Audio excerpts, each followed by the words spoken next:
দেশের ভূমিহীন, প্রান্তিক ও ক্ষুদ্র চাষীদের কল্যাণে প্রতি অর্থ বছর কৃষি মন্ত্রণালয়ের বাজেটের কৃষি পুনর্বাসন সহায়তা খাতে অর্থ বরাদ্দ প্রদান করা হয়। চলতি 2025-2026 অর্থ বছরে কৃষি পুনর্বাসন সহায়তা খাতে 700 কোটি টাকা বরাদ্দ রয়েছে মাননীয় স্পিকার। উক্ত বরাদ্দ হতে ক্ষুদ্র প্রান্তিক কৃষকদের বিনামূল্যে বীজ, সার ও অন্যান্য কৃষি উপকরণ বিতরণ বাবদ 401,60,00,000 টাকা ছাড় করা হয়েছে। মাননীয় স্পিকার, এতে করে 25,22,000 ক্ষুদ্র প্রান্তিক কৃষক উপকৃত হয়েছে। মাননীয় স্পিকার, কৃষিপণ্য সংরক্ষণের লক্ষ্যে আধুনিক কোল্ড স্টোরেজ ও গুদাম নির্মাণ করা হচ্ছে।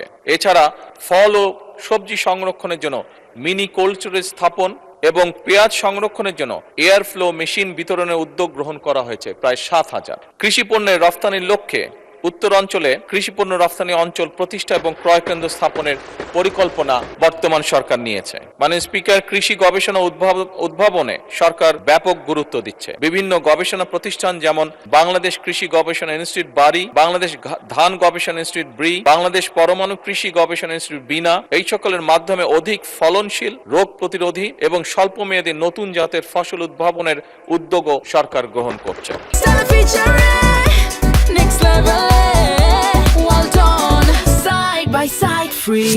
মাননীয় স্পিকার, বিশেষ করে জলবায়ু সহনশীল ফসল উদ্ভাবনে জোর দেওয়া হচ্ছে, যাতে করে পরিবর্তিত পরিবেশেও কৃষি উৎপাদন বজায় থাকে। মাননীয় স্পিকার, জলবায়ু পরিবর্তনের প্রভাব মোকাবেলায় ক্লাইমেট স্মার্ট কৃষি বাস্তবায়ন করার পরিকল্পনা রয়েছে বর্তমান সরকারের। লবণাক্ততা, খরা ও বন্যা সহ সহনশীল ফসল চাষ, পানি ব্যবস্থার উন্নয়ন এবং টেকসই কৃষি প্রযুক্তি ব্যবহারের মাধ্যমে কৃষিকে পরিবেশ বান্ধব করা, কম সেচ, কম রাসায়নিক সার ও কম কীটনাশক প্রয়োগের মাধ্যমে ফসল উৎপাদন, প্রিপেইড মিটার স্থাপন এবং সেচের অল্টারনেট ওয়েটিং অ্যান্ড ড্রাইং পদ্ধতির মাধ্যমে খরাপ্রবণ অঞ্চলে ভূগর্ভস্থ পানির ব্যবহার কমিয়ে পরিবেশের ভারসাম্য রক্ষা, মোবাইল অ্যাপ যেমন খামারি অ্যাপস ব্যবহার করে স্থানভিত্তিক উপযুক্ত ফসল চাষ করে সেচ, সার সহ অন্যান্য